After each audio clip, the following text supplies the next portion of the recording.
ये रहा था कि सैयदना इब्राहीम अलैहिस्सलाम ने अल्लाह से, परवरदिगार से कहा, रब्बना वबअस फीहिम रसूलन मिनहुम, कि अल्लाह मुझे मेरी ज़ुर्रियत में, मेरी औलाद में, मेरी नस्ल में मोहम्मद रसूलुल्लाह सल्लल्लाहु अलैहि वसल्लम को पैदा फरमा। अल्लाह ने पैदा फरमाया और आप हज़रत इब्राहीम अलैहिस्सलाम वो पैगंबर हैं जो 4000 पैगंबरों के दादा हैं। हज़रत इब्राहीम अलैहिस्सलाम वो पैगंबर हैं जो 4000 पैगंबरों के दादा हैं। और हज़रत इब्राहीम अलैहिस्सलाम वो पैगंबर हैं, हज़रत इब्राहीम अलैहिस्सलाम वो पैगंबर हैं कि जो खुद पैगंबर, ये मकाम सिवाय सैयदना इब्राहीम अलैहिस्सलाम की किसी पैगंबर को हासिल नहीं हुआ। हज़रत इब्राहीम अलैहिस्सलाम खुद पैगंबर, आपके बेटे हज़रत इस्माइल पैगंबर, आपके हज़रत इब्राहीम अलैहिस्सलाम पैगंबर, आपके बेटे इसहाक पैगंबर, हज़रत इसहाक अलैहिस्सलाम के बेटे हज़रत याकूब पैगंबर, हज़रत याकूब अलैहिस्सलाम के बेटे हज़रत यूसुफ पैगंबर। 4 नस्लों में पैगंबर एक साथ कंटिन्यू। हज़रत इब्राहीम पैगंबर, आपके बेटे हज़रत इसहाक पैगंबर, हज़रत इसहाक के बेटे हज़रत याकूब पैगंबर, हज़रत याकूब के बेटे हज़रत यूसुफ पैगंबर। और सहाबा में ये मकाम जनाब सैयदना अबू बकर सिद्दीक को हासिल हुआ कि अबू बकर सिद्दीक सहाबी, आपके वालिद सहाबी, आपके बेटे सहाबी और आपके पोते भी सहाबी। हज़रत इब्राहीम अलैहिस्सलाम 4000 पैगंबरों के दादा हज़रत इब्राहीम अलैहिस्सलाम हैं। और हज़रत इब्राहीम अलैहिस्सलाम वो वाहिद पैगंबर हैं जिनको अल्लाह ने कदम कदम पर हर तरह से आजमाया। कभी औलाद न देकर, कभी औलाद देकर, जी, कभी किसी तरह से, कभी किसी तरह से, कभी किसी तरह से, कभी नारे नमरूद में जो है दाखिल किया और आजमाया कि देखें हम जरा ईमान का जायजा लें कि आखिर ये कहाँ तक पहुँचा है, इसका ईमान कितना मजबूत है, इसका ईमान कितना कवी है। हज़रत इब्राहीम अलैहिस्सलाम इसमें भी कामयाब हो गए। सैयदना इब्राहीम अलैहिस्सलाम इसमें भी कामयाब हो गए। आप मेरे मोहतरम बुजुर्गों और दोस्तों, जो आज जैसे हिंदुस्तान के हालात हैं, हर पैगंबर की ज़िंदगी उठाकर देखिए, हर पैगंबर की ज़िंदगी उठाकर देखिए। जनाब सैयदना इब्राहीम अलैहिस्सलाम के दौर में भी और जनाब रसूलुल्लाह सल्लल्लाहु अलैहि वसल्लम के दौर में भी जितने अंबिया दुनिया में आए, तमाम की ज़िंदगी को उठाकर देखेंगे तो आपको यही मिलेगा कि हर तरफ गुनाह, शिर्क, कुफ्र, अच्छाई का नाम और निशान नहीं।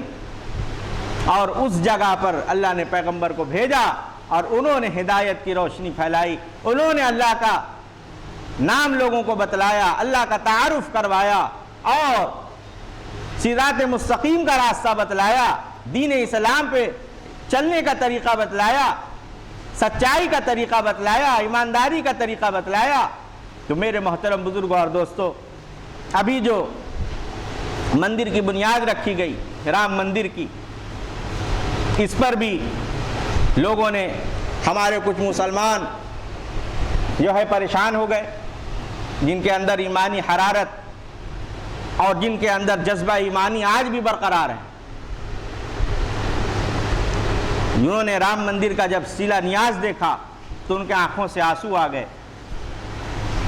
वो बाबरी मस्जिद याद आई कि जहां सदियों तक हय्या अलस सलाह, हय्या अलल फलाह, अल्लाहु अकबर की आवाज़ें गूंजा करती थी, अशहदु अल्ला इलाहा इल्लल्लाह की सदाएं आया करती थी, अशहदु अन्ना मुहम्मद रसूलुल्लाह की गवाही दिया करती थी। वहाँ से उस जगह पर मंदिर की बुनियाद रखी गई। मेरे मोहतरम बुजुर्गों और दोस्तों, घबराने की ज़रूरत नहीं है। बाबरी मस्जिद के ऊपर हमारे अकाबिरीन ने, बड़े बड़े उलमा ने इस पर तबसरा किया है, मुझे तबसरा करने की ज़रूरत नहीं है। मैं चंद गुजारिशात आप हजरात से अर्ज़ करना चाहता हूँ। आप जिस इलाके में रहते हैं, आप किसी भी इलाके में रहते हैं, आप उस इलाके की मस्जिद को आबाद करने वाले बनिए। आप उस मस्जिद को आबाद कीजिए, वहाँ नमाजें पढ़िए और मस्जिद को दावत व तबलीग का मरकज़ बनाइए। मस्जिद से इस्लाह माशरा का काम कीजिए, मस्जिद से तज़किया नफ्स का काम कीजिए, मस्जिद से इस्लाह माशरा का काम कीजिए। इस मस्जिद को आप इस्तेमाल कीजिए। आज मस्जिद सिर्फ इस्तेमाल होती है 5 वक्त नमाज के लिए, बस इसके अलावा कुछ नहीं होता। दिन का काम किसी मस्जिद से नहीं हो रहा है। और ख़ासकर बंगाल और बिहार के मसाजिद का बहुत बुरा हाल है। इमामों को सही से तनख्वाह नहीं दी जाती है। 4000 5000 में क्या गुजारा होगा? ये 3000 के मुअज्जिन साहब कैसा अजान देंगे? खासकर बिहार और बंगाल के मसाजिद का बहुत बुरा हाल है। आप महाराष्ट्र जाइए, महाराष्ट्र की मस्जिदों को देखिए, वहाँ के इमामों की तनख्वाह देखिए। गुजरात जाइए, गुजरात की मसाजिद देखिए, वहाँ के इमामों की तनख्वाह देखिए। चेन्नई जाइए, चेन्नई की मसाजिद को देखिए, वहाँ के इमामों की तनख्वाह देखिए। बेंगलोर जाइए, हैदराबाद जाइए, साउथ के जितने भी इलाके हैं आप चले जाइए, और महाराष्ट्र चले जाइए, और आप जो है गुजरात चले जाइए, वहाँ मसाजिद भी देखिए आलीशान है, इमाम की तनख्वाह भी आलीशान है, और इमाम को माकूल तनख्वाह दी जाती है। मगर बंगाल और बिहार के मसाजिद का बहुत बुरा हाल है। इलाके की मस्जिदों को आबाद कीजिए और इमामों की फ़िक्र कीजिए, उनकी तनख्वाह की फ़िक्र कीजिए, उनके साथ सलाह रहमी का मामला रखिए। आज इमाम अगर बीमार पड़ जाता है तो बेचारा सोचता है कि हम दवा और इलाज कहाँ कराएं, हम कहाँ दिखाएं? 50 रुपए डॉक्टर को दिखाना पड़ता है। नहीं मेरे भाइयों, इमामों का ख्याल रखिए और मुअज्जिनों का ख्याल रखिए, मसाजिद का ख्याल रखिए।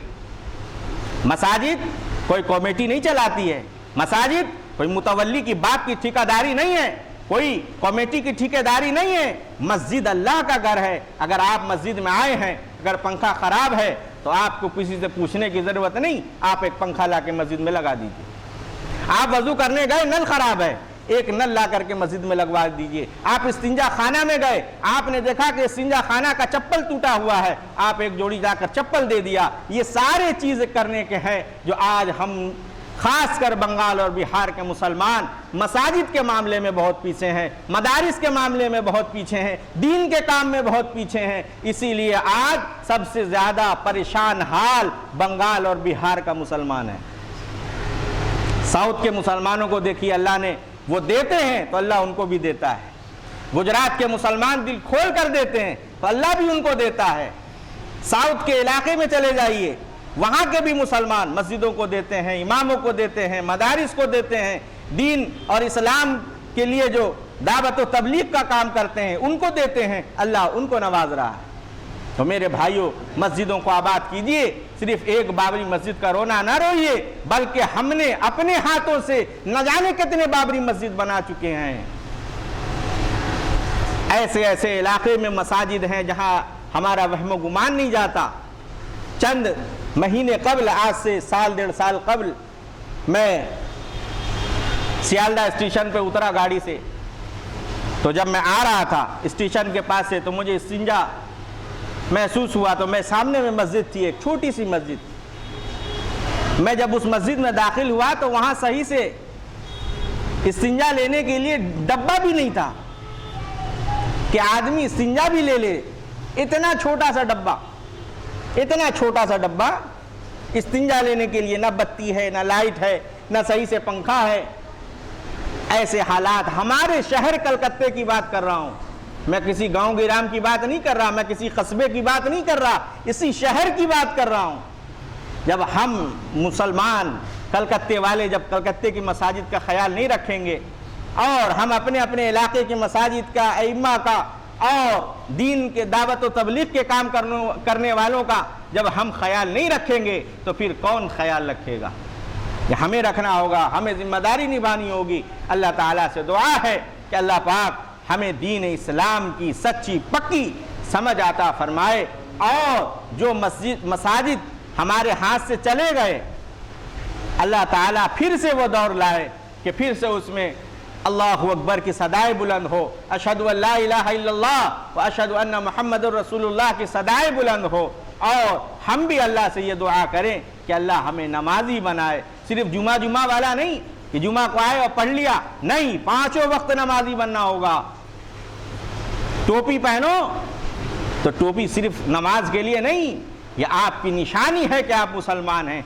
दाढ़ी रखो तो स्टाइलिश दाढ़ी नहीं, बल्कि वो दाढ़ी रखो जो सुन्नत रसूलुल्लाह सल्लल्लाहु अलैहि वसल्लम है। अल्लाह ताला हमें और आपको कहने सुनने से ज़्यादा अमल की तौफीक अता फरमाए। गुज़िश्ता हफ्ता जैसा कि ऐलान किया जा चुका था दोनों जमात में कि इस हफ्ते से एक ही जमात होगी, तो इस हफ्ते से अब एक ही जमात होगी। उसके बाद जो लोग बच जाएंगे, जो नमाज नहीं पढ़ पाएंगे, वो अपने अपने घरों में ज़ोहर की नमाज़ पढ़ लेंगे। अब हालात धीरे धीरे साजगार हो रहे हैं। इमाम भी जिसको जहाँ जो मस्जिद में पढ़ानी है वो जा रहे हैं, बहुत से इमाम पहुँच गए, बहुत से इमाम पहुँच रहे हैं। अब हालात धीरे धीरे सुधर रहे हैं। अल्लाह ताला से दुआ है कि अल्लाह और मज़ीद हालात को सुधारने की तौफीक अता फरमाए। व आखिर दावाना अनिल हम्दुलिल्लाहि रब्बिल आलमीन।